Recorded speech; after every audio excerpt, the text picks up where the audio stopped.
ನಮಸ್ಕಾರ. ಚೆನ್ನಾಗಿದೆ. ನೀವು ಹೇಗಿದ್ದೀರಾ? ಚೆನ್ನಾಗಿದ್ದೀವಿ. ಸೂಪರ್, ನೋಡಿದ್ರೆ ಗೊತ್ತಾಗ್ತದೆ. ಹಾಗೆ ಸೂಪರ್.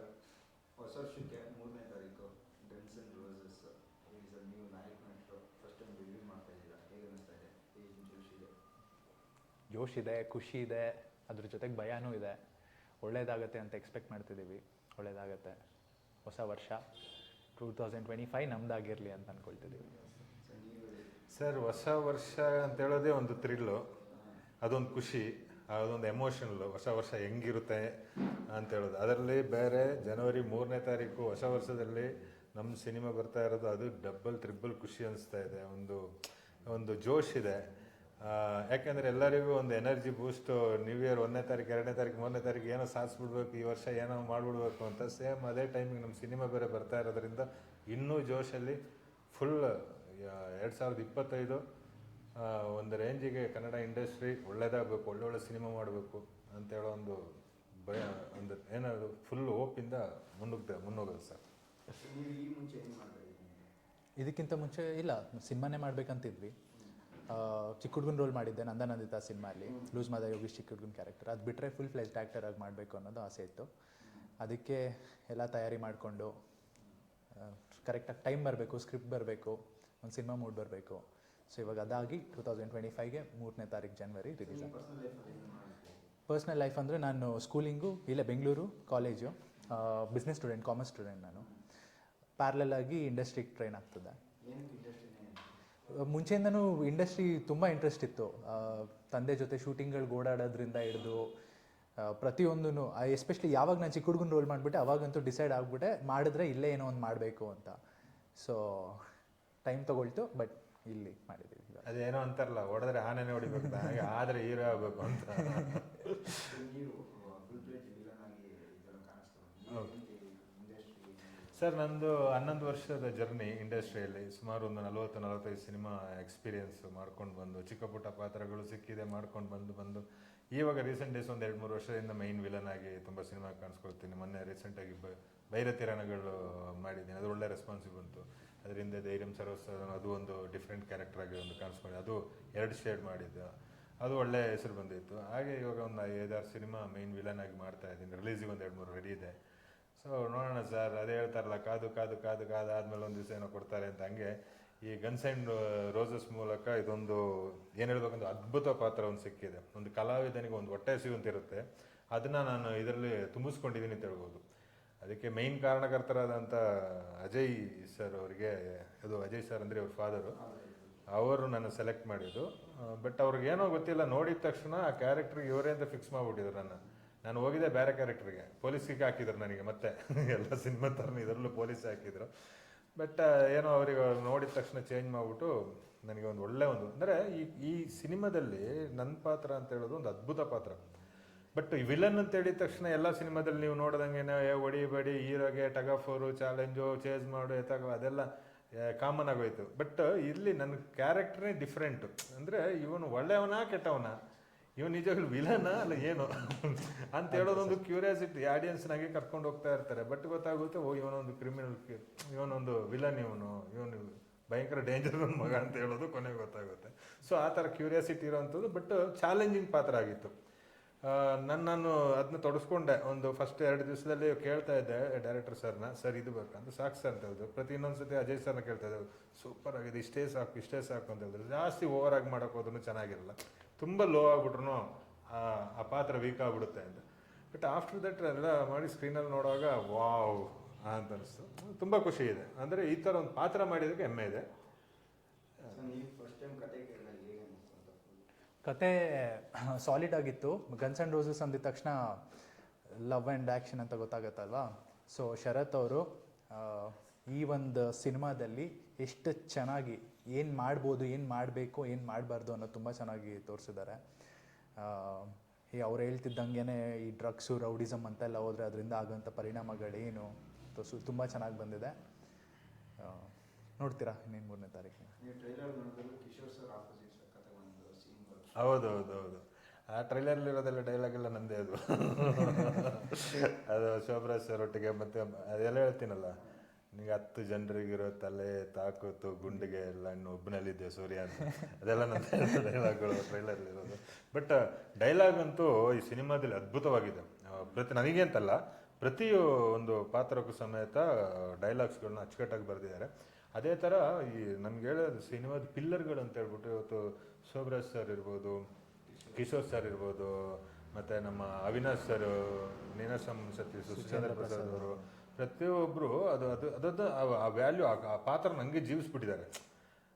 ಮೀನ್ಸ್ ಸುಮ್ಮನೆ ಬೇಕು ಹೆಸರಿಗೆ ಹಾಕ್ಕೊಂಡು ಮಾಡಿರೋಂಥ ಸಿನಿಮಾ ಅಲ್ಲ. ಆ ಪರ್ಫೆಕ್ಟ್ ಆ ಕ್ಯಾರೆಕ್ಟರ್ ಇಂಥವ್ರೆ ಅಂತ ಚೂಸ್ ಮಾಡಿ ನೀವು ನಂಬ್ತಿರೋ ಬಿಡ್ತಿರೋ ಕಿಶೋರ್ ಕುಮಾರ್ ಅವರೇ ಬೇಕು ಅಂತ ಹೇಳ್ಬಿಟ್ಟು 1.5 ತಿಂಗಳ ಮೇಲೆ ಕಾದಿದ್ದೀವಿ ಅವ್ರ ಡೇಟಿಗೋಸ್ಕರ. ಸೊ ಅದು ಪ್ರೊಡ್ಯೂಸರ್ ಮತ್ತು ಡೈರೆಕ್ಟರ್ ಅವ್ರದ್ದು ಅದೊಂದು ಟೇಸ್ಟ್, ಇಲ್ಲ ಬೇರೆಯವ್ರು ಬೇಡ ನಾವು ವೆಯ್ಟ್ ಮಾಡೋಣ. ಬಟ್ ಅದೇ ಆ ಕ್ಯಾರೆಕ್ಟರ್ನ ಜೀವಿಸೋರು ಅವರೇ, ಆ ಪಾತ್ರಧಾರಿ ಕೊಟ್ರೇ ಅದು ಅದಕ್ಕೆ ಜೀವ ಬರೋದು ಅಂತ ಹೇಳುವಂಥದ್ದು ತಲೆಯಲ್ಲಿ ಇಟ್ಕೊಂಡ್ರು. ಹಾಗೆ ನನ್ನ ಸಮೇತ ಸೆಲೆಕ್ಟ್ ಮಾಡುವಾಗ ನಾನು ಹೋಗಿದ್ದು, ನನಗೆ ಆ್ಯಕ್ಚುಲಿ ಇದು ಫಸ್ಟ್ ಆಫ್ ಆಲ್ ಶೋಭರಾಜ್ ಸರ್ಗೆ ಥ್ಯಾಂಕ್ಸ್ ಹೇಳಬೇಕು. ನಾನು ಈ ಸಿನಿಮಾ ಬರೋದಕ್ಕಿಂತ ಮೊದಲು ನಾನು ಶೋಭರಾಜ್ ಸರ್ ಒಂದು ಸಿನಿಮಾ ಶೂಟ್ ಮಾಡ್ತಾ ಇದ್ವಿ ಮ್ಯಾಂಗ್ಳೂರಲ್ಲಿ. ಅಲ್ಲಿದ್ದು ಕ್ಲೋಸ್ ಆಗಿದ್ವಿ, ನಾನು ತಂದೆ ಮಗ ಪಾತ್ರ ಮಾಡ್ತಾ ಇದ್ವಿ. ಇಲ್ಲಿ ಆಪೋಸಿಟ್ ಆಗಿ ನಾನು ಶೋಭರಾಜ್ ಸರ್ ಈ ರೋಲ್ ಪ್ಲೇ ಮಾಡಿದ್ವಿ. ಬಟ್ ಅಲ್ಲಿ ನನ್ನ ಪರ್ಫಾರ್ಮೆನ್ಸ್ ಎಲ್ಲ ನೋಡಿ ಆಮೇಲೆ ಅವರಿಗೆ ಈ ಶೋಭರಾಜ್ ಸರ್ಗೆ ಈ ಸಿನಿಮಾ ಆಫರ್ ಹೋಗಿತ್ತು, ಒಂದು ಕ್ಯಾರೆಕ್ಟರ್ ಇದೆ ಮಾಡಿ ಅಂತ. ಶ್ರೀನಿವಾಸ್ ಸರ್ ಅವರು ಮತ್ತು ಶೋಭರಾಜ್ ಸರ್ ಅವರು ಫ್ರೆಂಡ್ಸು. ಸೊ ಆವಾಗ ಶೋಭರಾಜ್ ಸರ್ ಅವರು ನನ್ನ ರೆಫರ್ ಮಾಡಿದ್ರು, ನೋಡು ಜೀವನ್ ರಿಚಿ ಅಂತ ಒಂದು ಆರ್ಟಿಸ್ಟ್ ಇದ್ದಾರೆ ಹಾಕೋ ಅಂತ, ಒಂದು ಪೊಲೀಸ್ ಕ್ಯಾರೆಕ್ಟರ್ ಇದೆ ಅಂತ ಹೇಳಿದರು. ನನಗೆ ಫಸ್ಟ್ ಆಫ್ ಆಲ್ ಅವ್ರಿಗೆ ಫೋನ್ ಮಾಡೋಗ್ಲು ಅಣ್ಣ ಫೋನ್ ಮಾಡೋಗ್ಲು ಹೇಳಿದ್ರು ಪೊಲೀಸ್ ಇದೆ ಅಂತ ಹೋಗಿ ನೋಡಪ್ಪ ಅಂತ. ನಾನು ಹೇಳಿದೆ ಯಾಕಣ್ಣ ಮತ್ತೆ ಪೊಲೀಸು ಅಂತ ಸಾಕಾಗೋಗ್ಬಿಟ್ಟಿದ್ದೆ ನನಗೆ ಅಂತ.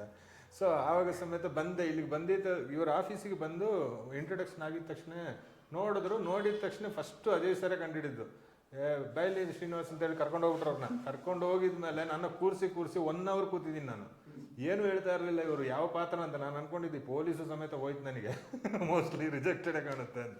ಬಟ್ ಆಮೇಲೆ ಅವರು ಡಿಸೈಡ್ ಮಾಡಿ ಇಲ್ಲ ಪಾತ್ರ ಆ ಕ್ಯಾರೆಕ್ಟ್ರಿಗೆ ಅವ್ನು ಕರೆಕ್ಟಾಗಿದ್ದಾನೆ, ಅವ್ನ ಕೈಯಿಂದ ಮಾಡಿಸೋಣ ಅಂತ ಡಿಸೈಡ್ ಮಾಡಿ ಆಮೇಲೆ ನನಗೆ ಸ್ಟೋರಿ ಹೇಳಿದ್ದು. ನನಗೆ ಸ್ಟೋರಿ ಹೇಳಿದ್ದು ಶ್ರೀನಿವಾಸ್ ಸರ್, ಡೈರೆಕ್ಟರ್ ಸರು ಕೂರಿಸ್ಕೊಂಡು ಒಂದು 15 ನಿಮಿಷದಲ್ಲಿ ಹೇಳಿದ್ರು ಅದನ್ನ ಬಿಡಿಸಿ ಫಸ್ಟಿಂದ ಎಂಡ್ವರೆಗೆ ಕ್ಲೈಮ್ಯಾಕ್ಸ್ವರೆಗೆ. ನನ್ನ ಪಾತ್ರ ಅಂತೂ ತುಂಬ ಖುಷಿ ಅನಿಸ್ಬಿಡ್ತು. ಮಾಡ್ತೀರಾ ಅಂತ ಕೇಳಿದ್ರು, ಮಾಡ್ತೀರಾ ಏನು ಕೇಳೋದು ನನಗೆ ಆವಾಗಲೇ ಒಂಥರ ಖುಷಿ ಅನಿಸ್ಬಿಡ್ತು ನನಗೆ. ಈವಾಗಲೇ ಸ್ಟಾರ್ಟ್ ಮಾಡಿ ಬನ್ನಿ ಅಂತ ಕರೆಯೋಣ ಅಂತ. ಅಂದರೆ ಒಂದು ಕಲಾವಿದನಿಗೆ ಅದೊಂದು ಹೊಟ್ಟೆ ಹಸಿವು ಇರುತ್ತೆ, ಅದು ತುಂಬ ದಿವಸದಿಂದ ವೆಯ್ಟ್ ಮಾಡಿದಂಥ ಪಾತ್ರ. ಸೊ ಅಂಥ ಆಪರ್ಚುನಿಟಿ ಬಿಡೋಕ್ಕಾಗಲ್ಲ. ಬಟ್ ಅದನ್ನು ಜೀವಿಸಿದ್ದೀನಿ ಆ ಪಾತ್ರ. ಅದು ಸ್ಕ್ರೀನಲ್ಲಿ ಹಂಗೆ ಕಾಣಿಸ್ತಾ ಇದೆ. ಬಟ್ ನಮ್ಮ ಟೀಮ್ ಅವರೆಲ್ಲ ಹೇಳ್ತಾರೆ ಸಖತ್ತಾಗಿ ಬಂದಿದೆ ಅಂತ. ಹೌದೌದು.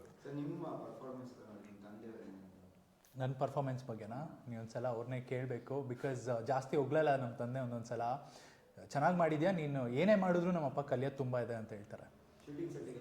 ಬರ್ತಿದ್ರು ಅವ್ರು ಇದ್ದಾರೆ ಅನ್ನೋದು ಇನ್ನೊಂದು ಸ್ವಲ್ಪ ಭಯ ಆಗ್ತಿತ್ತು. ಬಟ್ ಏನೇ ಆಗಲಿ, ಏನೇ ಮಾಡಿದ್ರು ಅವ್ರು ಯಾವತ್ತೂ ಇಲ್ಲ ಚೆನ್ನಾಗಿ ಮಾಡಿದ್ಯಾ ಅನ್ನೋದಕ್ಕಿಂತ ಇದು ಇನ್ನೂ ಹಿಂಗೆ ಮಾಡ್ಬೋದಿತ್ತು ಹಂಗೆ ಮಾಡ್ಬೋದಿತ್ತು ಅಂತ ಹೇಳ್ಕೊಡ್ತಾರೆ. ಇಲ್ಲ ಆ್ಯಕ್ಚುಲಿ ನಾನು ನಮ್ಮ ಹೀರೋ ಬಗ್ಗೆ, ಅರ್ಜುನ್ ಬಗ್ಗೆ ಹೇಳ್ಬೇಕಂದ್ರೆ ತುಂಬ ಡೆಡಿಕೇಟೆಡ್. ಮತ್ತು ಒಂದು ಫಸ್ಟ್ ಡೆಬ್ಯೂ ಸಿನಿಮಾ ಅಂತ ಹೇಳೋಕ್ಕಾಗಲ್ಲ ಸರ್ ಇವ್ರನ್ನ ನೋಡಿ. ನಾನೇ ಫಸ್ಟ್ ಆಫ್ ಆಲ್ ನಾನು ಸುಮಾರು ಆರ್ಟಿಸ್ಟ್ಗಳೊಟ್ಟಿಗೆಲ್ಲ ಕೆಲಸ ಮಾಡಿದ್ದೀನಿ.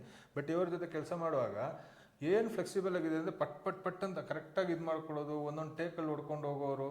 ಏನೋ ನೋಡಿದ್ರೆ ದೊಡ್ಡ ಒಂದು ಸ್ಟಾರು, ಒಂದು 15 ಸಿನಿಮಾ ಮಾಡಿರೋಂಥ ಒಂದು ಎಕ್ಸ್ಪೀರಿಯನ್ಸ್ ಇರೋದು, ಒಂದು ಫೈಟ್ ಇರ್ಬೋದು, ಒಂದು ಎಮೋಷನಲ್ ಆಗಿರ್ಬೋದು, ಲವ್ ಸೀನಲ್ಲಿ ಇರ್ಬೋದು, ಅದು ಅಷ್ಟೊಂದು ಇನ್ವಾಲ್ವ್ಮೆಂಟು. ಅಂದರೆ ಆ ಕಥೆನ ಫಸ್ಟೇ ಇವರೆಲ್ಲ ಗೊತ್ತಿರೋದ್ರಿಂದನೂ ಏನೋ ಗೊತ್ತಿಲ್ಲ ಅಷ್ಟು ಕಂಫರ್ಟಾಗಿ ಮಾಡ್ತದೆ. ನಾನು ಆವಾಗಲೇ ಅಂದ್ಕೊಂಡಿದ್ದು ಇಷ್ಟೊಂದು ಫ್ಲೆಕ್ಸಿಬಲ್ ಆಗಿದೆಲ್ಲ. ಮತ್ತು ನೋಡೋಕೆ ವೈಟು ಆ ಕಥೆಗೆ ತಕ್ಕಂಥ ಒಂದು ಪಾತ್ರಧಾರಿ ಹೀರೋ ಅಂತ ಹೇಳೋದಕ್ಕಿಂತ ಸ್ಕ್ರೀನಲ್ಲಿ ಹಂಗೆ ಕಾಣಿಸ್ತಾರೆ ಸರ್ ಅವರು. ಹೈಟು, ಪರ್ಸನಾಲಿಟಿ, ಫೈಟು ಭಾರಿ ಖುಷಿ ಆಯಿತು. ನಾನು ಅದಕ್ಕೆ ಹೇಳಿದೆ, ಇನ್ನು ಫಸ್ಟ್ ಸಿನಿಮಾ ಅಂತ ಹೇಳೋಕ್ಕಾಗಲ್ಲ ಅರ್ಜುನ್, ನಿನ್ನ ಬ್ಲಡ್ಡಲ್ಲಿ ಬಂದುಬಿಟ್ಟಿದೆ. ಹೌದು, ಅದೊಂದು ಪ್ಲಸ್ ಪಾಯಿಂಟ್. ಇಲ್ಲ ಅದ್ಭುತವಾಗಿ ಮಾಡಿದ್ದಾರೆ, ಸುಮ್ಮನೆ ಹೇಳ್ತಾ ಇಲ್ಲ ನಾನು ಕ್ಯಾಮರಕ್ಕೆ ಅಂತ ಹೇಳ್ತಾರೆ. ನಿಜವಾಗ್ಲೂ ಒಂದು ಹೀರೋ ಮೆಟೀರಿಯಲ್ ಹೆಂಗಿರಬೇಕೋ ಪರ್ಫೆಕ್ಟ್ ಆಗಿದೆ. ಸೊ ಅದು ನನಗೆ ಇವಾಗೆಲ್ಲ ನಾನು ಭರವಸೆಯಿಂದ ನಾನು ಹೋಪ್ಫುಲ್ ಆಗಿ ಹೇಳ್ತಾ ಇದ್ದೀನಿ, 100% ನಮ್ಮ ಇಂಡಸ್ಟ್ರಿಗೆ ಒಂದು ದೊಡ್ಡ ಮಟ್ಟಿಗೆ ಒಂದು ಹೀರೋ ಬಂದು ಹಾಗೆ ಆಗ್ತಾರೆ ಇವರು ಅಂತ.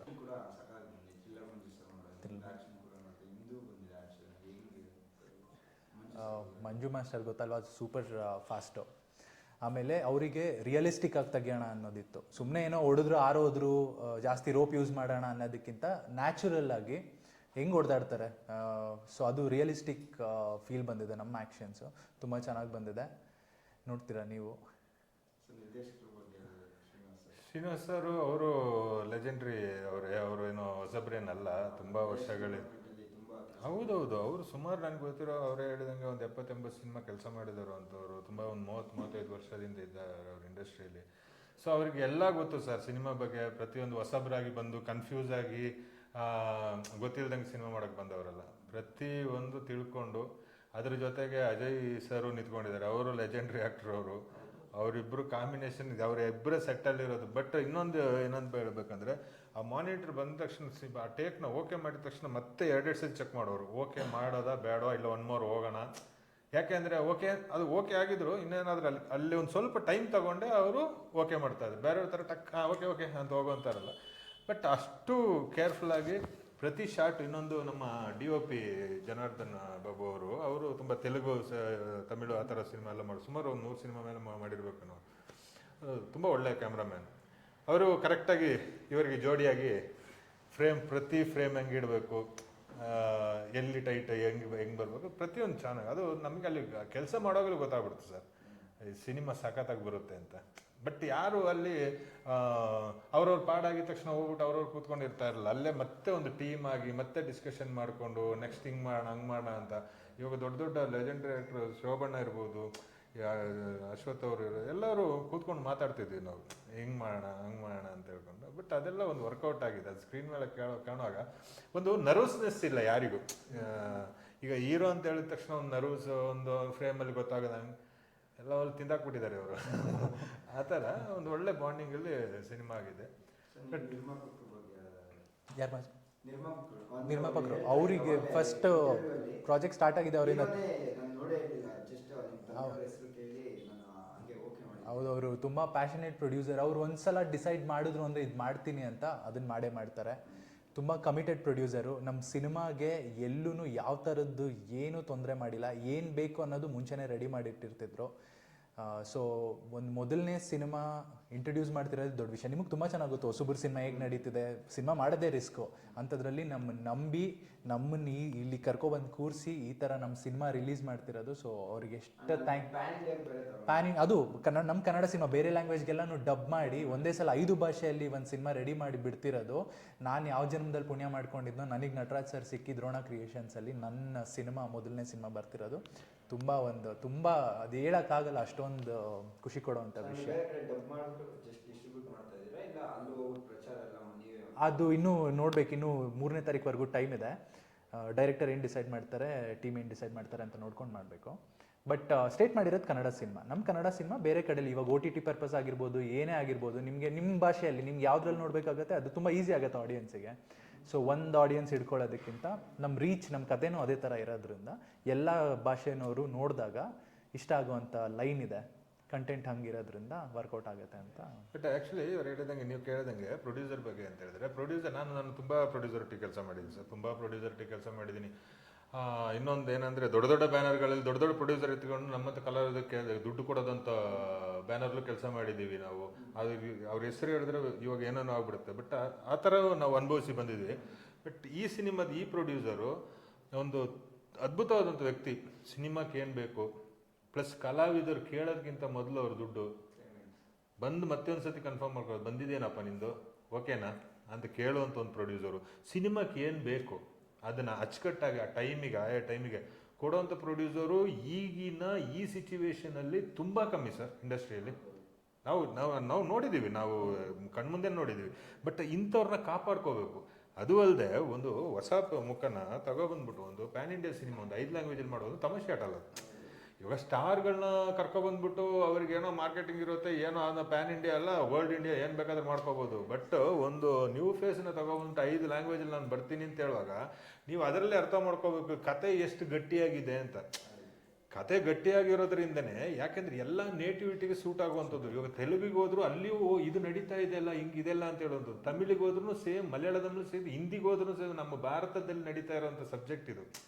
ಸೊ ಕರ್ನಾಟಕಕ್ಕೆ ಮಾತ್ರ ಸೀಮಿತ ಆಗಿರುವಂಥ ಕತೆ ಅಲ್ಲ ಇದು. ಸೊ ಅದರಿಂದ ಧೈರ್ಯವಾಗಿ 5 ಲ್ಯಾಂಗ್ವೇಜಲ್ಲಿ ಮಾಡ್ಬೋದು ಅಂತ ಹೇಳುವಂಥ ಒಂದು ಕತೆ. ಅವಾಗ ನಿಮ್ಗೆ ಅರ್ಥ ಆಗುತ್ತೆ ಎಷ್ಟು ಸ್ಟ್ರಾಂಗ್ ಆಗಿದೆ ಕತೆ ಇದು ಅಂತ. ಸೊ ಅದನ್ನು ಧೈರ್ಯ ಮಾಡಿ ಬಂದಿದ್ದಾರೆ. ನಿಜವಾಗ್ಲೂ ನಮ್ಮ ಅನ್ನದಾತರಿಗೆ ಪ್ರೊಡ್ಯೂಸರ್ಗೆ ಆ್ಯಡ್ಸ್ ಆಫ್ ಹೇಳ್ತೀನಿ, ಬೇಕು ಸರ್ ಇಂಥವ್ರನ್ನ ಉಳಿಸ್ಕೋಬೇಕು. ದಯವಿಟ್ಟು ನಮ್ಮ ಈ ಸಿನಿಮಾ ಗೆದ್ದು ಇಂಥ ಪ್ರೊಡ್ಯೂಸರ್ಸು ಒಂದು 10 ಸಿನಿಮಾ ಮಾಡಿದ್ರೆ ನಮಗೆ ನೆಕ್ಸ್ಟ್ ಸಿಗಬೇಕು ಅಂತಿಲ್ಲ. ಬೇರೆ ಕಲಾವಿದರು ಬೇರೆ ಕಲಾವಿದರು ಅವ್ರು ಕಾಯ್ತಾ ಇರ್ತಾರೆ, ಬೇರೆ ನಿರ್ದೇಶಕರು ಕಾಯ್ತಾ ಇರ್ತಾರೆ. ಬಟ್ ಅವರು ಒಳ್ಳೆ ಒಂದು ಗೆಲುವು ಸಿಗಲಿ ಅಂತ ನಾನು ನಿಜವಾಗಿ ಕೇಳ್ಕೊಳ್ತೇನೆ. ಇದೇ ಥರ ಫಸ್ಟ್ ವೀಕಲ್ಲಿ ಶೂಟಿಂಗ್ ಮಾಡ್ತಿರ್ಬೇಕಾದ್ರೆ ಯಾರೋ ಒಬ್ರದ್ದು ಪೇಮೆಂಟ್ ಮಿಸ್ ಆಗಿತ್ತು. ಅದು ಪ್ರೊಡ್ಯೂಸರ್ಗೆ ಗೊತ್ತಾಗಿದ್ದ ತಕ್ಷಣ ಇಮಿಡಿಯೇಟಾಗಿ ಬಂದುಬಿಟ್ಟು for the first time manager ಮೇಲೆಲ್ಲ ಎಲ್ಲರನ್ನೂ ಬೈದ್ಬಿಟ್ರು ಅವರು. ಅಂದರೆ ಯಾರ್ಯಾರು ಪೇಮೆಂಟ್ ಅವ್ರವ್ರಿಗೆ ಇಮಿಡಿಯೇಟಾಗಿ ಹೋಗಬೇಕು, ಯಾರ್ದು ಪೆಂಡಿಂಗ್ ಇಡಬೇಡಿ ಅಂತ ಅಂದ್ಬಿಟ್ಟು. ನಮ್ಮ ತಂದೆ ಒಂದೇ ಮಾತು ಹೇಳಿದ್ರು, ಈ ಸೀನ್ ಆದಮೇಲೆ, ಈ ಥರ ಆದಮೇಲೆ ನಾನು ತುಂಬ ಪ್ರೊಡ್ಯೂಸರ್ಗಳನ್ನ ನೋಡಿದ್ದೀನಿ. ಇಷ್ಟೊಂದು ಆನೆಸ್ಟ್ ಪ್ರೊಡ್ಯೂಸರು ಈ ಥರ ಅವ್ರ ಕೆಲಸ ಅವ್ರು ಯಾವುದು ಬ್ಯಾಲೆನ್ಸ್ ಇಡಲ್ಲ, ಪೆಂಡಿಂಗ್ ಮಾತಂದ್ಮೇಲೆ ಮಾತು ಅಷ್ಟೇ ಮುಗಿದು ಬಿಡ್ಬೇಕು ಆ ಟೈಮ್ಗೆ. ಸೊ ಈ ಥರದ್ದು ಒಂದು ಪ್ರೊಡ್ಯೂಸರು ನಮಗೆಲ್ಲ ಸಿಕ್ಕಿ ನಮ್ಗೆ ಇಷ್ಟು ಅನುಕೂಲ ಮಾಡಿಕೊಟ್ಟು, ಸೊ ಅವ್ರಿಗೆ ಇನ್ನೆಷ್ಟು ಥ್ಯಾಂಕ್ಸ್ ಹೇಳಿದ್ರು ಸಾಕಲ್ಲ. ಅವರು ಒಂದು ಮೈನ್ ರೀಸನ್, ನಮ್ಮ ಪ್ರೊಡ್ಯೂಸರ್ ಇದೆ ಅಲ್ವಾ ನಟರಾಜ್ ಸರ್ ಅಂತ, ಅವರೊಂದು ಇದೊಂದು ನಮ್ಮ ಈ ಸಿನಿಮಾ ಈ ಅದ್ಭುತವಾಗಿ ಬರೋಕ್ಕೆ ಇಷ್ಟೊಂದು ಗ್ರ್ಯಾಂಡ್ ಆಗಿ ನಾವಿವಾಗ ಪ್ರಮೋಷನ್ ಮಾಡ್ತಾ ಇರೋದು, ಶುರು ಮಾಡಿರೋದು, 5 ಲ್ಯಾಂಗ್ವೇಜಿಗೆ ಹೋಗ್ತಾರೆ, ಬಟ್ ಅವರು ಒಂದು ಗಟ್ಟಿಯಾಗಿ ನಿಂತ್ಕೊಂಡಿದ್ದಾರೆ. ಅದರಿಂದ ಒಂದು ಧೈರ್ಯ. ಯಾಕೆ ಒಂದು ಪ್ರೊಡ್ಯೂಸರ್ ಗಟ್ಟಿಯಾಗಿತ್ತು ಅಂತ ಹೇಳಿದ್ರೆ ಸಿನಿಮಾ ತಂಡಕ್ಕೆ ಅದಕ್ಕಿಂತ ದೊಡ್ಡದೇನು ಬೇಕಾಗಿಲ್ಲ. ಅದೇ ಒಂದು ನಮಗೆ ಗೆಲುವು ಸಿಕ್ಕಿದಂಗೆ. ಬಟ್ ನೆಕ್ಸ್ಟ್ ನಾವು ಆಡಿಯನ್ಸ್ ಮುಂದೆ ಹೋದ್ಮೇಲೆ ನಿಜವಾಗ್ಲೂ ಅವ್ರು ಕೈ ಬಿಡಲ್ಲ, ಸತ್ಯವಾಗ್ಲೂ ಅವರು ಕೈ ಹಿಡ್ತಾರೆ, ಗೆದ್ದೇ ಗೆಲ್ಲಿಸ್ತಾರೆ ಅಂತ ಹೇಳುವಂಥ 100% ನಂಬಿಕೆ ಇದೆ. ಇದು ಏನ್ ಸರ್ ಆ ಕಡೆ ಒಂದು ಈ ಕಡೆ ಒಂದು ಹಿಡ್ಕೊಂಡು ಇಲ್ಲಿ ಕೊಡ್ಕೊಂಡು ಎರಡೆರಡು ಈ ಕಡೆ ಆದ್ಮೇಲೆ ಈ ಕಡೆಗೆ.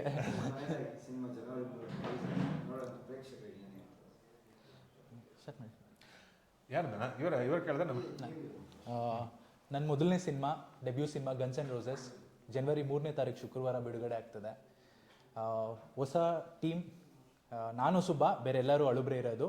ನಮ್ಮ ಸಿನಿಮಾ ಮೇಲೆ ನಿಮ್ಮ ಪ್ರೀತಿ, ನಿಮ್ಮ ಸಪೋರ್ಟ್ ಹೊಸಬ್ರ ಮೇಲೆ ಇರಲಿ. ನಿಮಗೆ ಸಿನಿಮಾ ಇಷ್ಟ ಆಗುತ್ತೆ, ಒಳ್ಳೆ ಮೆಸೇಜ್ ಇದೆ. ಸುಮ್ಮನೆ ಏನೋ ಸಿನಿಮಾ ಮಾಡಬೇಕು, ಅಂಡರ್ ವರ್ಲ್ಡ್ ಸಿನಿಮಾ ಮಾಡಬೇಕು, ಒಂದು 4 ಆ್ಯಕ್ಷನು ಸಾಂಗ್ ಇಡಬೇಕು ಅಂತ ಮಾಡಿಲ್ಲ.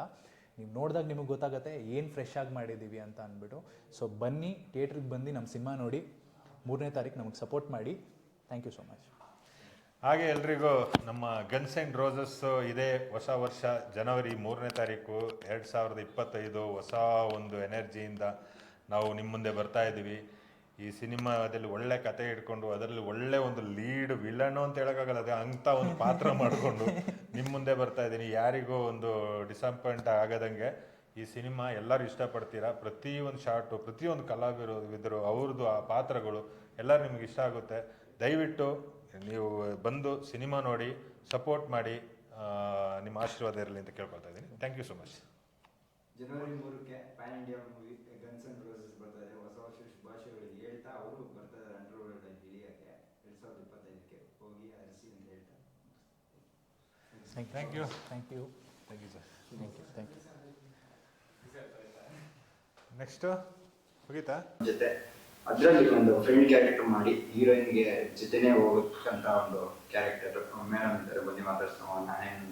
ಹಾಯ್, ನಮಸ್ತೆ. ಚೆನ್ನಾಗಿದ್ದೀರಾ? ಚೆನ್ನಾಗಿದೆ, ನೀವು ಹೇಗಿದ್ದೀರಾ? ಚೆನ್ನಾಗಿದ್ದೀನಿ. ಒಂದು ನಿಮ್ಮದೇ ಒಂದು ಸೆಲ್ಫ್ ಇಂಟ್ರೋ ಮಾಡೋಣ 1 ಮಿನಿಟ್. ಯಾ, ನನ್ನ ಹೆಸರು ಜಾಹ್ನವಿ ವಿಶ್ವನಾಥ್ ಅಂತ.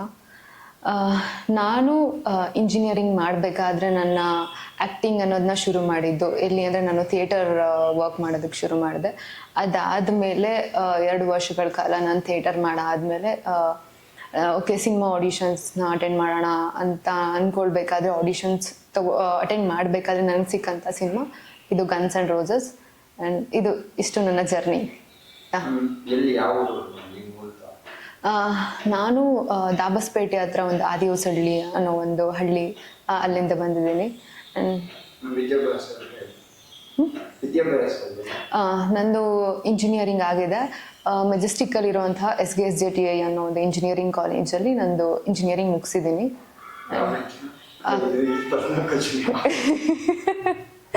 Computer science. ಆಲ್ಮೋಸ್ಟ್ ಆಲ್ ಇವಾಗ ಇಂಜಿನಿಯರಿಂಗ್ ಮಾಡಿರೋರೆ ಬೇರೆ ಬೇರೆ ಫೀಲ್ಡಲ್ಲಿ ವರ್ಕ್ ಮಾಡ್ತಿರೋದು. ಯಾಕೆ ಸಿನಿಮಾ ಫೀಲ್ಡ್ಗೆ ಬರಬೇಕು? ಯಾಕಂದ್ರೆ CS ಓದಿದ್ವಿ, ಒಳ್ಳೆ ಚೆನ್ನಾಗಿ ಪ್ಯಾಕೇಜ್ ಎಲ್ಲ ಸಿಗ್ಬೋದಾ? ಸಿನಿಮಾ ಇಂಡಸ್ಟ್ರಿ ಒಳ್ಳೆ ಹೇಗೆ ಅಂತ ಯಾಕೆ ನನಗೂ ನಿಜ ಗೊತ್ತಿಲ್ಲ. ನಾನು ಚೈಲ್ಡ್ಹುಡಲ್ಲಿ ಅಥವಾ ಯಾವತ್ತೂ ಅಂದ್ಕೊಂಡಿಲ್ಲ ನಾನು ಆ್ಯಕ್ಟರ್ ಆಗಬೇಕು ಅಥವಾ ಆ್ಯಕ್ಟಿಂಗ್. ನಂಗೆ ಅದು ಗಂಧಗಾಳಿ ಹೇಗೆ ಅನ್ನೋದು ನಿಜವಾಗ್ಲೂ ನನಗೆ ಗೊತ್ತಿರಲಿಲ್ಲ. ನಾನು ಇಂಜಿನಿಯರಿಂಗ್ ಮಾಡಬೇಕಾದ್ರೆ ನನಗೆ ಅನ್ನಿಸ್ತಿತ್ತು ಏನೋ ನನಗೆ ಅದು ಪ್ರೋಗ್ರಾಮಿಂಗ್ ಅದೆಲ್ಲ ಸೆಟ್ ಆಗ್ತಿರ್ಲಿಲ್ಲ. ಏನಿದು ಯಾಕೆ ಮಾಡ್ತಾ ಇದ್ದೀನಿ ನಾನು ಇದನ್ನ, ಇಲ್ಲ ನಾನು ಬೇರೆ ಏನಾದರೂ ಮಾಡಬೇಕು, ನನ್ನ ಪಾತ್ ಬೇರೆ ಏನೋ ಇದೆ ಅಂತ ಅನ್ಕೊಳ್ಳುವಾಗ ನನ್ನ ನಾನು ಅರ್ಥ ಮಾಡ್ಕೋಬೇಕು ಅಂತ ಫಸ್ಟ್ ನಾನು ಶುರು ಮಾಡಿದಾಗ ನನಗೆ ಒಂದು ಕಾಲೇಜಲ್ಲಿ ಇದು ಗೇಮ್ ದಂಶರಾಜ್ ಅಂತ ಗೇಮ್ ಆಡಿಸ್ತಾರೆ, ಅದು ನಿಮ್ಗೆ ಗೊತ್ತಿರ್ಬೋದು. ಒಬ್ರು ಆ್ಯಕ್ಟ್ ಮಾಡಿದ್ರೆ ಇನ್ನೊಬ್ರು ಅದನ್ನ ಗೆಸ್ ಮಾಡಬೇಕು. ಆ ರೀತಿ ಇದ್ದಾಗ ನನಗೊಂದು ಆಪರ್ಚುನಿಟಿ, ನಾನು ಆ್ಯಕ್ಟ್ ಮಾಡೋ ಅಂಥದ್ದು ಒಂದು ಆಪರ್ಚುನಿಟಿ ಬಂತು. ನಾನು ಅದನ್ನು ಮಾಡಿದೆ. ಎಲ್ಲರೂ ನನಗೆ ಕ್ಲಾಪ್ಸ್ ಮಾಡಿದ್ರು. ನನಗೆ ಆ್ಯಕ್ಟ್ ಮಾಡಿದಾಗ ನನಗೆ ಸಿಕ್ಕಿದ ಒಂದು ಸ್ಯಾಟಿಸ್ಫ್ಯಾಕ್ಷನ್, ಆ ಒಂದು ಎಂಜಾಯ್ಮೆಂಟ್ ನಂಗೆ ನಿಜವಾಗ ನನ್ನ ಲೈಫಲ್ಲಿ ಅದೆಲ್ಲೂ ಸಿಕ್ಕಿರಲಿಲ್ಲ. ನನಗೆ ಅನಿಸ್ತು, ಓಕೆ ನಾನು ಯಾಕೆ ಟ್ರೈ ಮಾಡ್ಬೋದು, ಮೇ ಬಿ ನನ್ನ ಪಾತ್ ಇದೇ ಇರ್ಬೋದೇನೋ ಅಂತೇಳಿ ಅವಾಗ ನನಗೆ ರಿಯಲೈಸ್ ಆಗಿ ನಾನು ಅಲ್ಲಿಂದ ಶುರು ಮಾಡಿ ನಂಗೆ ಅದು ಗೊತ್ತಾಗಿದ್ದು ನೆಕ್ಸ್ಟ್ ಮೂಮೆಂಟೇ ನಾನು ಒಂದು ಥಿಯೇಟರ್ ಟೀಮ್ನ ಹುಡುಕಿ ನಾನು ಜಾಯ್ನ್ ಆಗಿ ಅಲ್ಲಿ ಹೇಗೆ ಆ್ಯಕ್ಟಿಂಗ್ ಅನ್ನೋದನ್ನ ನಾನು ಫಸ್ಟ್ ಕಲ್ತಿದ್ದು. ಅಲ್ಲಿಂದ ಥಿಯೇಟರ್ ಮಾಡ್ತಿದ್ರಾ ಮುಂಚೆ ಎಲ್ಲ? ಹೌದು, ಅದು ಗೊತ್ತಾದಾದ್ಮೇಲೆ ನಾನು ಥಿಯೇಟರ್ ಮಾಡ್ತಾ ಅಲ್ಲಿ ಮಾಡಾದ್ಮೇಲೆ ನಾನು ಸಿನಿಮಾ ಕಡೆ ಬಂದಿದ್ದೆ. ಸಿನಿಮಾ ಯಾವ್ದು ನೋಡಿದ್ದು ಫಸ್ಟ್ ಸಿನಿಮಾ? ಹೌದು, ಇಲ್ಲ ಆ ಥರ ಸೀರಿಯಲ್ಸ್ ಎಲ್ಲ ಯಾವುದು ಮಾಡಿಲ್ಲ. ಇದು ನನ್ನ ಫಸ್ಟ್ ಸಿನಿಮಾ. ಈ ಸಿನಿಮಾ ಅವಕಾಶ ಹೆಂಗ್ ಬಂತು? ಅಂದರೆ ನನಗೆ ಕಾಸ್ಟಿಂಗ್ ಏಜೆನ್ಸಿ ಅಂತ ಇದೆ, ಅಲ್ಲಿ ಅವ್ರ ಕಡೆಯಿಂದ ನನಗೆ ಫೋನ್ ಬಂತು, ಈ ಥರ ಒಂದು ಕ್ಯಾರೆಕ್ಟರ್ ಇದೆ ಬನ್ನಿ ಮಾತಾಡೋಣ ಅಂತ. ಸೊ ನಾನು ಅಲ್ಲಿ ಆಫೀಸ್ಗೆ ಹೋದಾಗ ನನಗೆ ಆಡಿಷನ್ಸ್ ತೊಗೊಂಡ್ರು, ಈ ಥರ ಇದೆ ಕ್ಯಾರೆಕ್ಟರ್ ಅಂತ ಎಕ್ಸ್ಪ್ಲೈನ್ ಮಾಡಾದ್ಮೇಲೆ ಓಕೆ ನನಗೆ ಇಷ್ಟ ಆಯಿತು ಪಾತ್ರ, ಹಾಗಾಗಿ ಓಕೆ ಅಂತ ಹೇಳ್ದೆ. ಕತೆ ಏನು ಇಷ್ಟ ಆಯ್ತು? ನನಗೆ ಕತೆ ಅಂದರೆ ಈ ಸಿನಿಮಾದಲ್ಲಿ ಹೇಳಬೇಕಂದ್ರೆ ಎಲ್ಲ ಥರ ಎಮೋಷನ್ಸ್ ಇದೆ. ಒಂದು ಫ್ಯಾಮಿಲಿ ವ್ಯಾಲ್ಯೂಸ್ ಬಗ್ಗೆ ಗೊತ್ತಾಗುತ್ತೆ, ಒಂದು ಕ್ಯೂಟ್ ಲವ್ ಸ್ಟೋರಿ ಇದೆ, ಮತ್ತು ನಮಗೆ ಮಾಸ್ ಇಷ್ಟ ಆಗೋರಿಗೆ ಜಾಸ್ತಿನೇ ಫೈಟ್ಸ್ ಇದೆ. ಹಾಗಾಗಿ ಎಲ್ಲ ಎಲಿಮೆಂಟ್ಸು ಇರೋದ್ರಿಂದ ಎಲ್ಲೂ ಬೋರ್ ಆಗಲ್ಲ. ಅಂಡ್ ಕಾಮಿಡಿ ಕೂಡ ಇದೆ ಅಲ್ಲಲ್ಲಿ. ಹಾಗಾಗಿ ನನಗೆ ಹೋಲ್ ಸ್ಟೋರಿನೇ ಈಗೆಲ್ಲ ಕಾಂಬಿನೇಷನ್ ಇದೆ ಅಲ್ವಾ, ಹೋಲ್ ಪ್ಯಾಕೇಜ್ ಥರ ಅನಿಸ್ತು ನನಗೆ. ಹಾಗಾಗಿ ನನಗೆ ಸಿನಿಮಾ ಇಷ್ಟ ಆಗಿ ಓಕೆ ಮಾಡೋಣ ಅನ್ನೋ ಒಂದು ಥಾಟಿಗೆ ಬಂದೆ. ಓಕೆ, ಸಿನಿಮಾ ಸಿಕ್ತು, ಅವಾಗ ಫ್ಯಾಮಿಲಿ ಸಪೋರ್ಟ್ ಎಲ್ಲ ಹೇಗೆ? ಯೂಶಲಿ ಹೆಣ್ಮಕ್ಳು ಸಿನಿಮಾ ಕಳಿಸ್ಬೇಕಂದ್ರೆ ಅದರಲ್ಲೂ ಈ ದಾವಸ್ಪೇಟೆ ಎಲ್ಲ ಹಳ್ಳಿ ಸೈಡ್ ರೂರಲ್ ಏರಿಯಾಸ್ಲಿ ಫುಲ್ ಎದುರ್ತಾರೆ. ಅದೇನಿದೆ, ಯಾವ ಥರ ಸಪೋರ್ಟ್ ಸಿಕ್ತು, ಹಿಂಗೆ ಅಪ್ರೋಚ್ ಮಾಡಿದ್ರಿ, ಮನೇಲೆಲ್ಲ ಹೆಂಗೆ ಹೇಳಿದ್ರಿ? ನೀವು ಹೇಳಿದ್ದು ನಿಜ. ಅಂದರೆ ಹಳ್ಳಿ ಕಡೆ ಹೇಗಿರುತ್ತೆ ಅವ್ರ ಮೈಂಡ್ ಸೆಟ್ ಅಂತ ಅಂದರೆ, ಆ್ಯಕ್ಟಿಂಗ್ ಅಂತ ಅಂದ್ರೇ ಏನೋ ಒಂಥರ ವಿಚಿತ್ರವಾಗಿ ನೋಡ್ತಾರೆ. ಅಯ್ಯೋ ಆ್ಯಕ್ಟಿಂಗ, ನೀನು ಅದೆಲ್ಲ ಮಾಡ್ತೀಯಾ ಅನ್ನೋ ಥರ ಮೈಂಡ್ ಸೆಟ್ ಇರುತ್ತೆ. ಹಾಗೆ ನಮ್ಮನೇಲಿ ಕೂಡ ಅದೇ ಮೈಂಡ್ ಸೆಟ್ಟೇ ಇದ್ದಿದ್ದು. ನಾನು ಥಿಯೇಟರ್ ಶುರು ಮಾಡಿದಾಗೂ ಕೂಡ ನೀನು ಯಾಕೆ ಅದೆಲ್ಲ ಮಾಡ್ತಾ ಇದೀಯಾ ಅನ್ನೋ ಥರ ಇತ್ತು. ಅದಾದಮೇಲೆ ಅವ್ರಿಗೂ ಗೊತ್ತಾಯಿತು, ಅದು ಬಿಟ್ಟರೆ ನಾನು ಬೇರೆ ಏನು ಮಾಡಲ್ಲ ಅಂತ ಅವ್ರಿಗೂ ಗೊತ್ತಾಯಿತು. ಅದು ಅರ್ಥ ಆದಮೇಲೆ ಇನ್ನೇನು ಮಾಡೋಕ್ಕಾಗಲ್ಲ. ಅವ್ರು ಸಪೋರ್ಟ್ ಮಾಡಲಿ ಬಿಡಲಿ, ನಾನು ಮಾಡ್ತಿರೋದ್ರಿಂದ ಓಕೆ ಸರಿ ಇವಳು ಬೇರೆ ಏನೂ ಮಾಡಲ್ಲ, ಅದು ಅವ್ರಿಗೆ ಅರ್ಥ ಆಗಿ ಸರಿ ಓಕೆ ಮಾಡು ಅನ್ನೋ ಥರ ಇದ್ದಾರೆ ಈಗ ಅಷ್ಟೇ. ಈಗ ಖುಷಿ ಇವಾಗ ಸಿನಿಮಾ ಮಾಡಿದ್ದೀರಾ, ರಿಲೀಸಿಗೆ? ಖುಷಿ ಅಂತ ಏನಿಲ್ಲ, ಓಕೆ ಏನೋ ಮಾಡ್ತಾ ಇದೆಯಾ ಮಾಡು ಅನ್ನೋ ಥರ ಖುಷಿ. ಎಲ್ಲ ಏನು ನನ್ನ ಮಗಳು ಅಲ್ಲಿ ಅಷ್ಟು ಆಕ್ಟ್ ಮಾಡ್ತಿದ್ದಾಳೆ ಹಿಂಗಂತೆ ಅಂತೆಲ್ಲ ಏನು ಖುಷಿಯಾಗಿ ಇದುವರೆಗೂ ಹೇಳ್ಕೊಂಡಿಲ್ಲ. ಇವಾಗ ನೆಕ್ಸ್ಟ್ ಈಗ ಅದೇ ನಿಮ್ಗೆ ಈಗ ಸಿನಿಮಾ ಬರ್ಬೇಕಂದ್ರೆ ಯಾರು ಒಬ್ರು ಇವ್ರು ನೋಡಿ, ಇಲ್ಲ ನಾನು ಸಿನಿಮಾ ಬರ್ಬೇಕಂದ್ರೆ ಈಗ ಯಾರ ಆಕ್ಟರ್ಸ್ ಕೂಡ ಯಾರು ರೋಲ್ ಮಾಡೋದು ಅಥವಾ ಇವ್ರು ನೋಡಿ ನನ್ಗೆ ಬರ್ಬೇಕು ಅನ್ನಿಸ್ತು, ಇಲ್ಲ ಫೇವ್ರೇಟ್ ಅಂತ ಏನಾದ್ರು ಹೇಳೋದಾದ್ರೆ ಯಾರು? ನನಗೆ ರೋಲ್ ಮಾಡೆಲ್ ಅಂತ ನಾನು ಯಾರನ್ನೂ ತಗೊಂಡಿಲ್ಲ. ಅಂದರೆ ನಾನು ಇವ್ರನ್ನ ನೋಡಿದ ತಕ್ಷಣ ನಾನು ಸಿನಿಮಾ ಮಾಡ್ಬೇಕಂತ ನನಗೆ ಅನಿಸಿಲ್ಲ, ಅಥವಾ ಇವ್ರು ನೋಡಿದ ತಕ್ಷಣ ಆ್ಯಕ್ಟಿಂಗ್ ಮಾಡ್ಬೇಕಂತ ನನಗೆ ಅನಿಸಿಲ್ಲ. ಅದು ನಿಮ್ಗೆ ಹೇಳಿದೆ ನನಗೆ ಹೇಗೆ ಆ್ಯಕ್ಟಿಂಗ್ ಮಾಡಬೇಕು ಅಂತ ಅನ್ನಿಸ್ತು ಅಂತ. ಅದಾದ ಮೇಲೆ ನಾನು ಸಿನಿಮಾ ಬಗ್ಗೆ ಅರ್ಥ ಮಾಡ್ಕೊಳ್ಳೋಕೆ ಶುರು ಮಾಡಿ, ಅದಾದ್ಮೇಲೆ ತುಂಬ ಸಿನಿಮಾಗಳನ್ನ ನೋಡೋಕೆ ಶುರು ಮಾಡಿದೆ, ಯಾವ್ಯಾವ ಥರ ಯಾರ್ಯಾರು ಹೇಗೆ ಮಾಡಿದ್ದಾರೆ ಅಂತ. ನಾನು ಆ ರೀತಿ ನೋಡ್ಬೇಕಾದ್ರೆ ನನಗಿಷ್ಟ ಆಗಿದ್ದು ಸೌಂದರ್ಯಮ್ಮ. ನನಗೆ ಅವ್ರ ಸಿನಿಮಾಗಳನ್ನ ನೋಡ್ತಾ ಅವ್ರ ಮೇಲೆ ತುಂಬ ಆಸೆ ಆಯಿತು. ಮತ್ತು ಎಷ್ಟು ಒಳ್ಳೆ ಟ್ಯಾಲೆಂಟ್ ಇದೆ ಅವರಲ್ಲಿ. ಅಂದರೆ ಅವರು ಇಂಥದ್ದೇ ಪಾತ್ರ ಅಂತ ಅಲ್ಲ, ವರ್ಸಟೈಲ್ ಅಂತ ಹೇಳ್ಬೋದು. ನೀವು ಯಾವುದೇ ಥರ ಪಾತ್ರ ಕೊಟ್ಟರು ಒಂದು ಸಿನಿಮಾಗೆ ಇನ್ನೊಂದು ಸಿನಿಮಾಗೆ ತುಂಬ ಡಿಫ್ರೆನ್ಸ್ ಇದೆ ಅವರಲ್ಲಿ ಆ್ಯಕ್ಟಿಂಗಲ್ಲಿ. ಹಾಗಾಗಿ ನಾನು ಆ ಸಿನಿಮಾ ಅವ್ರವ್ರ ಸಿನಿಮಾ ನೋಡಾದ್ಮೇಲೆ ನಾನು ಅಂದ್ಕೊಂಡೆ, ಓಕೆ ನಾನು ಮಾಡಿದ್ರೆ ನಾನು ಈ ಥರ ಮಾಡಬೇಕು, ಈ ಒಂದು ವ್ಯಕ್ತಿನ ನಾನು ಇನ್ಸ್ಪಿರೇಷನ್ ಆಗಿ ತಗೋಬೇಕು ಅಂತ ನನಗೆ ಅವಾಗ ಅನಿಸಿದ್ದು. ಇವಾಗ ನೆಕ್ಸ್ಟ್ ಈ ಸಿನಿಮಾ ಕತೆಗೆ ಬಂತು ಎಲ್ಲ shooting experience, first time cinema ಅಂದ್ರೆ ಹೇಗಿತ್ತು? ನಾನು ಫಸ್ಟ್ ಶಾಟ್ ಇಟ್ಟಾಗ ನೀವು ಹೋಗಿ ಕ್ಯಾಮ್ರಾ ಮುಂದೆ ನಿಂತಿದ್ದೀರಾ, ಅವಾಗೆಲ್ಲ ಹೇಗೆ ಅನಿಸ್ತು? ಇಲ್ಲ, ನಾ ಇದು ಹೇಳಬೇಕು ಅಂದರೆ ನಾನು ಥಿಯೇಟ್ರಲ್ಲಿ ವರ್ಕ್ ಮಾಡಿರೋದ್ರಿಂದ ನಾವಲ್ಲಿ ಸುಮಾರು ಜನಗಳಿರ್ತಾರೆ. ನಾವು ಶೋ ಮಾಡಬೇಕಾದ್ರೆ ಅಲ್ಲಿ ಅದು ಪ್ರಾಕ್ಟೀಸ್ ಆಗೋಗಿದೆ ನಮಗೆ. ಅಲ್ಲಿ ಅಷ್ಟು ಪ್ರಾಕ್ಟೀಸ್ ಆಗಿರೋದ್ರಿಂದ ನಮಗೆ ಕ್ಯಾಮ್ರಾ ದೊಡ್ಡದು ಅಂತ ಅನ್ಸಲ್ಲ. ಅಲ್ಲಿ ಜನಗಳ ಕಣ್ಣಿರುತ್ತೆ, ಅದು ಇದ್ದಿದ್ದು ತುಂಬ ಭಯ ಪಡಿಸೋ ಅಂಥದ್ದು. ಅಲ್ಲಿ ನನಗೆ ಪ್ರಾಕ್ಟೀಸ್ ಆಗಿರೋದ್ರಿಂದ ಈ ಕ್ಯಾಮ್ರಾ ಇಟ್ಟಾಗ ನಿಜ ಹೇಳ್ತೀನಿ ನನಗೇನು ಅಷ್ಟು ಭಯ ಆಗಿಲ್ಲ. ಕೆಲವೊಂದು ಟೆಕ್ನಿಕಲ್ ಥಿಂಗ್ಸ್ ಗೊತ್ತಿರಲಿಲ್ಲ, ಅದು ಕಲ್ತ್ಕೊಂಡೆ ಹೋಗ್ತಾ ಹೋಗ್ತಾ ಹೇಗೆ ನಾವು ಕ್ಯಾಮ್ರಾಗೆಲ್ಲ ಹೇಗೆ ಫೇಸ್ ಮಾಡಬೇಕು ಅನ್ನೋದನ್ನ ಅಲ್ಲಿ ಕಲಿತೆ. ಬಟ್ ನನಗೆ ಭಯ ಅಂತ ಏನಾಗಿಲ್ಲ, ಎಲ್ಲಾನು ಈಸಿಯಾಗಿ ಆರಾಮಾಗಿ ಮಾಡಿದೆ. ಆಮೇಲೆ ನಟರು ಇದರಲ್ಲಿ ಸರ್ ಇರ್ಬೋದು, ತುಂಬ ದೊಡ್ಡ ದೊಡ್ಡ ಆರ್ಟಿಸ್ಟ್ ಅವ್ರ ಜೊತೆ ವರ್ಕ್ ಮಾಡಿದ ಎಕ್ಸ್ಪೀರಿಯನ್ಸ್ ಅಂದ್ರೆ ನನಗೆ ಅವ್ರ ಜೊತೆ ಎಲ್ಲ ಸ್ಕ್ರೀನ್ ಶೇರ್ ಮಾಡೋ ಅಂತ ಒಂದು ಅವಕಾಶ ಈ ಸಿನಿಮಾದಲ್ಲಿ ನನಗಿಲ್ಲ. ನನಗೆ ಹೀರೋಯಿನ್ ಜೊತೆ ಮತ್ತೆ ಹೀರೋ ಅವ್ರ ಜೊತೆ ಇಷ್ಟು ಜನದ ಹತ್ರ ಮಾತ್ರನೇ ನನಗೆ ಸ್ಕ್ರೀನ್ ಶೇರ್ ಮಾಡೋಕೆ ಅವಕಾಶ ಇರೋದು. ನನಗೆ ಆ ಥರ ಅವ್ರ ಜೊತೆ ಎಲ್ಲ ಹೇಗೆ ಅನ್ನೋದನ್ನ ನನಗೆ ನೋಡೋಕ್ಕಾಗಿಲ್ಲ. ಹೌದು, ಇಲ್ಲ ಇಲ್ಲ, ಏನು ಮಾಡ್ತಾ ಇಲ್ಲ. ನೆಕ್ಸ್ಟ್ ಇವಾಗ ಎಲ್ಲ ಏನು ಮಾಡಬೇಕು?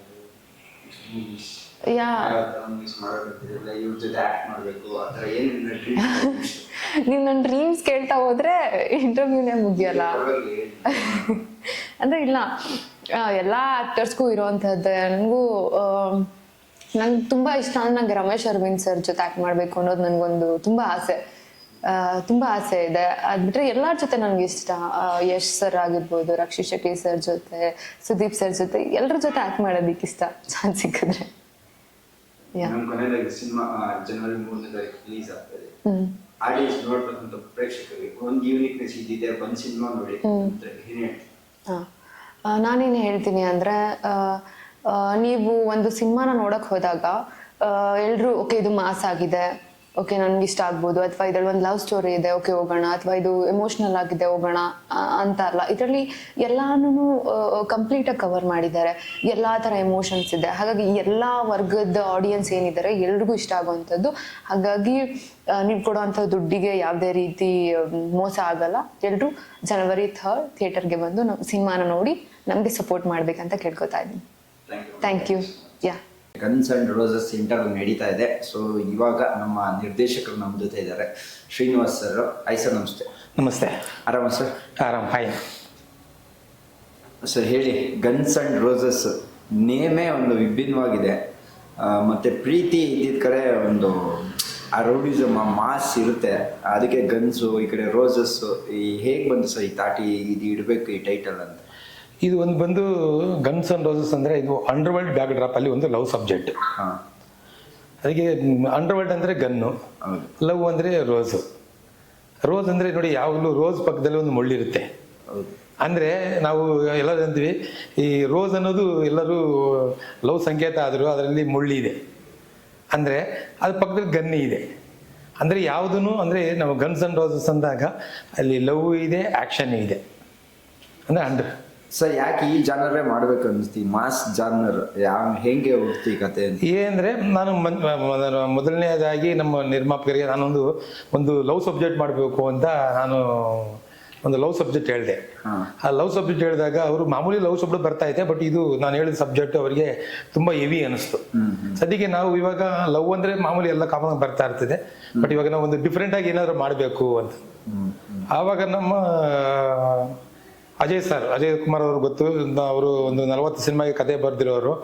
ಅವ್ರೇನು ಮಾಡಿದ್ರು, ಅವ್ರು ಹೇಳಿದಾಗ ಇಲ್ಲ ಒಂದೇ ಸಾರಿ ಇದು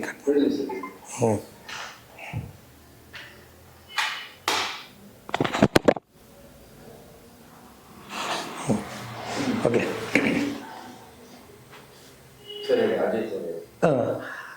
ನಮ್ಮ ಅಜಯ್ ಸರ್ ಅವರು ಹೀರೋ ಯಾರು ಅಂತ ಬಂದಾಗ ನಮ್ಮ ಅಜಯ್ ಸರ್ ಅವ್ರ ಮಗ ಅಂದ್ಕೊಂಡು ಇದು ಮಾಡಿದ್ರು.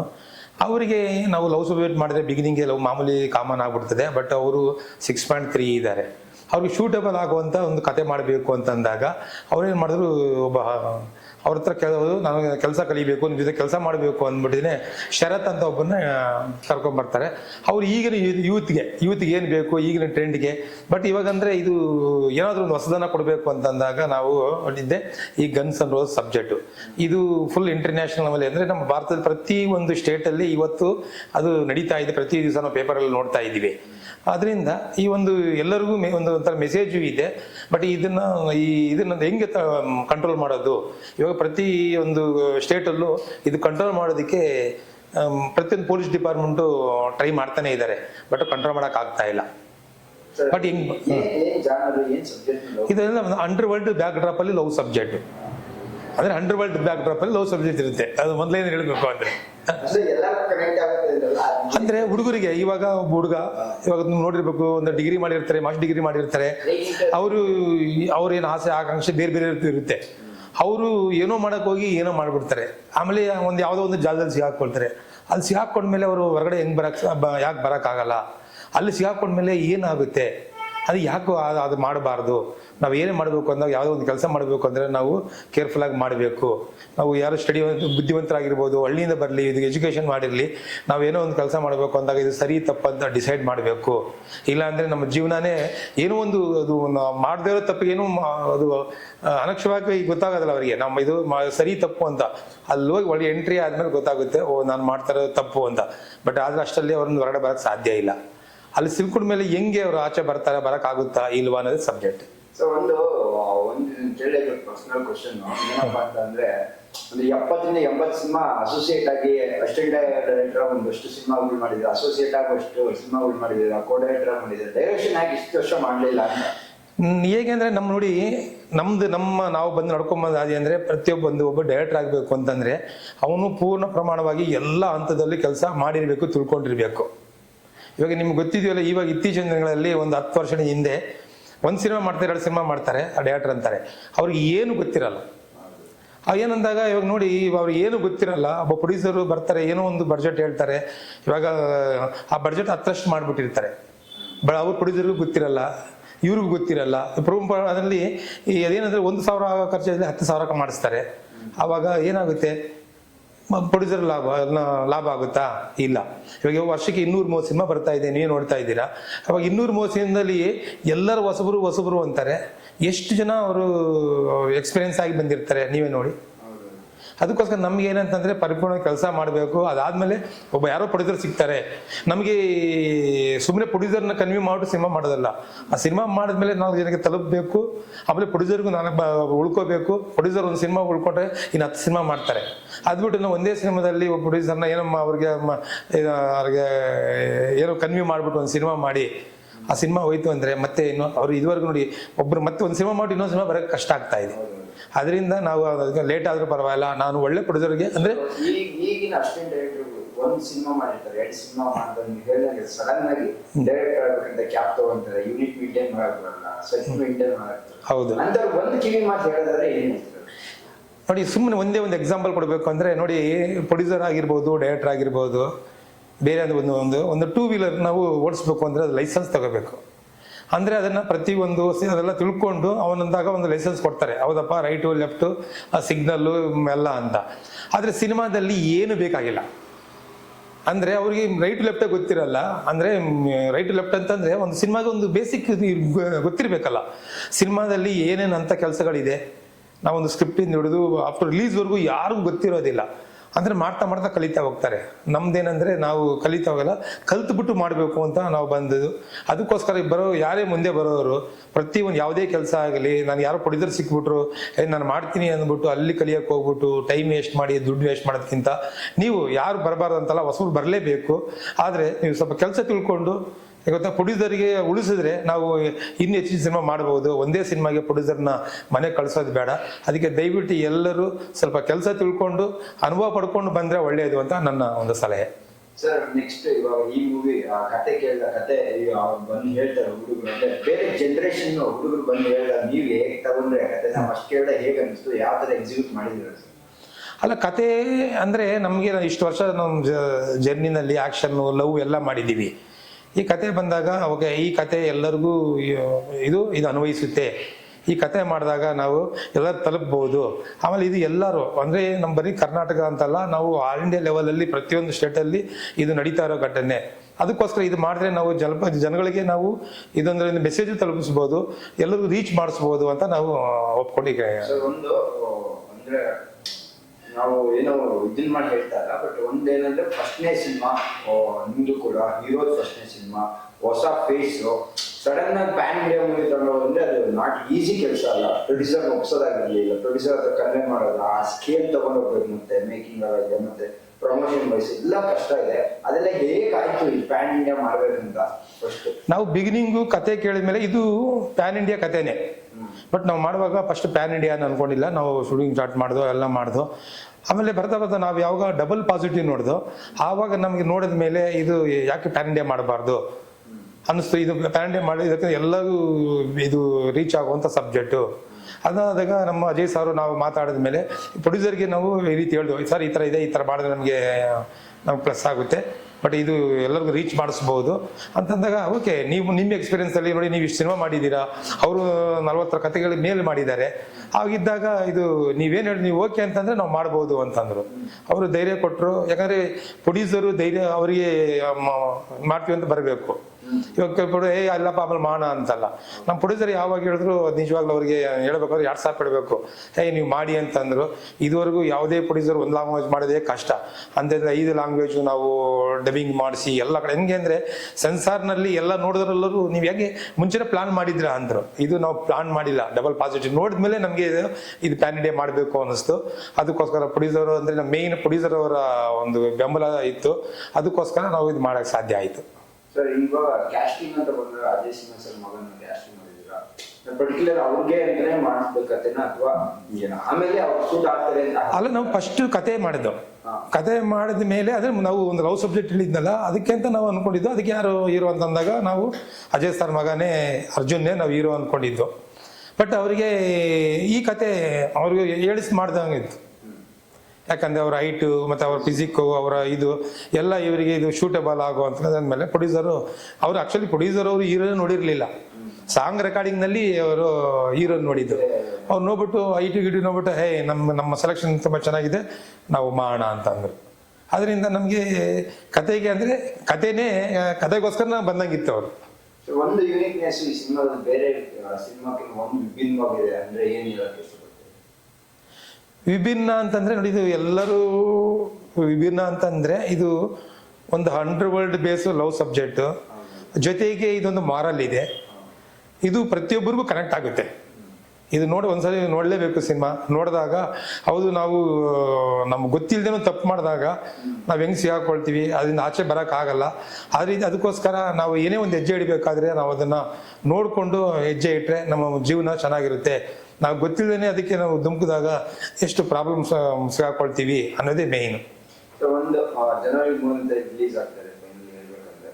ಸೊ ನೀವೆಲ್ಲ ಪ್ಯಾರೆಂಟ್ ಆಗೋಕೆ ರೆಡಿ ಇದೆ, ಡಬ್ಬಿಂಗ್ ಎಲ್ಲ ಇದೆ, ಒಂದಷ್ಟೇ ರಿಲೀಸ್ ಆಗುತ್ತೋ ಇಲ್ಲ ಹಂತಲ್ಲಿ ರಿಲೀಸ್ ಮಾಡಿ? ಇವಾಗ ನಾವು ತೆಲುಗು, ತಮಿಳು, ಹಿಂದಿ ಎಲ್ಲ ಸಿನಿಮಾ ನೋಡಿದ್ದಾರೆ, ಎಲ್ಲರೂ ಮೆಚ್ಕೊಂಡಿದ್ದಾರೆ, ಎಲ್ಲರೂ ಮಾತುಕತೆ ನಡೀತಾ ಇದೆ.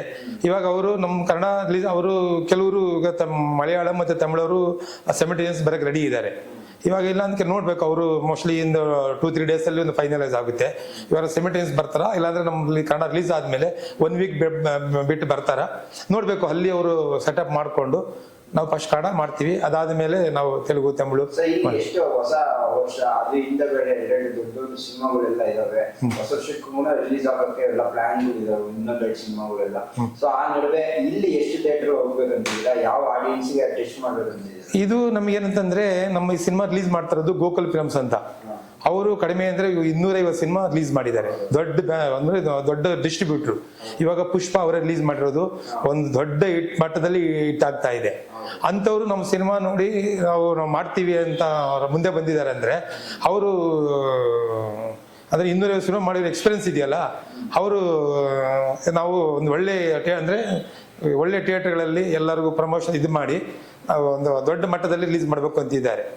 ಸರ್ ಕೊನೆಯದಾಗಿ ಜನವರಿ 3ನೇ ತಾರೀಕು ಹೊಸ ವರ್ಷ ಆಗಮನ 25 ಒಂದು ಒಳ್ಳೆ ಒಂದು mass commercial underworld come love cinema ಬರ್ತಾ ಇದ್ದೀರಾ. ನೋಡಕ್ ಬರ್ತಿರೋ ಪ್ರೇಕ್ಷಕರಿಗೆ ಏನ್ ಹೇಳಕ್ ಇಷ್ಟಪಡ್ತೀವಿ?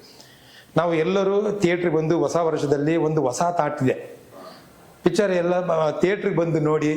ಯಾಕಂದರೆ ನಾವು ಒಂದು ಹೊಸ ಹೀರೋ ಆಗಿರ್ಬೋದು, ಬಾಕಿ ಎಲ್ಲರೂ ನಮಗೆ ಕಿಶೋರ್ ಸರ್ ಆಗಿರ್ಬೋದು, ಅವಿನಾಶ್ ಅವರು, ಶೋಭರಾಜು, ಸುಚೇಂದ್ರ ಪ್ರಸಾದ್, ನೀನಾಸಂ ಅಶ್ರತ್, ನಮ್ಮ ಜೀವನ್ ರಿಚಿ, ಅರುಣಾ ಬಾಲರಾಜು, ಗಿರೀಶ್ ಜಟ್ಟಿ, ಇನ್ನೂ ತುಂಬ ಹಲವಾರು ನಟರುಗಳಿದ್ದಾರೆ. ಅದರಿಂದ ಎಲ್ಲರೂ ಥಿಯೇಟ್ರಿಗೆ ಬಂದು ಸಿನಿಮಾ ನೋಡಿದ್ರೆ ಇವಾಗ ಒಬ್ಬ ಹೀರೋನ ನಾವು ಇಂಡಸ್ಟ್ರಿಗೆ ಪರಿಚಯ ಮಾಡ್ದಂಗೆ ಆಗುತ್ತೆ. ಹೀರೋ ಒಂದು ಪಿಕ್ಚರ್ ಗೆದ್ದರೆ ಒಬ್ಬ ಹೀರೋ ಬರ್ತಾನೆ, ಹೀರೋ ನಿಂತ್ಕೋತಾನೆ. ಒಬ್ಬ ಹೀರೋ ನಿಂತ್ಕೊಂಡ್ರೆ ಒಬ್ಬ ಪ್ರೊಡ್ಯೂಸರು ಇನ್ನೊಂದು ಸಿನಿಮಾ ಮಾಡ್ತಾರೆ. ಇಂಥ ಹಲವಾರು ಹೀರೋಗಳಿಗೆ ಒಬ್ಬ ಪ್ರೊಡ್ಯೂಸರ್ ಬರ್ತಾರೆ, ಇಂಡಸ್ಟ್ರಿ ಸುಭಿಕ್ಷವಾಗಿರುತ್ತೆ. ಅದಕ್ಕೋಸ್ಕರ ನೀವು ಕನ್ನಡ ಅಭಿಮಾನಿಗಳು ಎಲ್ಲರೂ ಬಂದು ಥಿಯೇಟರ್ಗೆ ಪಿಕ್ಚರ್ ನೋಡಿ ಯಶಸ್ವಿ ಮಾಡಿದ್ರೆ ಒಳ್ಳೆ ಚಿತ್ರಣ ಕೊಡ್ಬೋದು ಅಂತ ನನ್ನ ಅನಿಸಿಕೆ. ಥ್ಯಾಂಕ್ಸ್. ನಮಸ್ತೆ.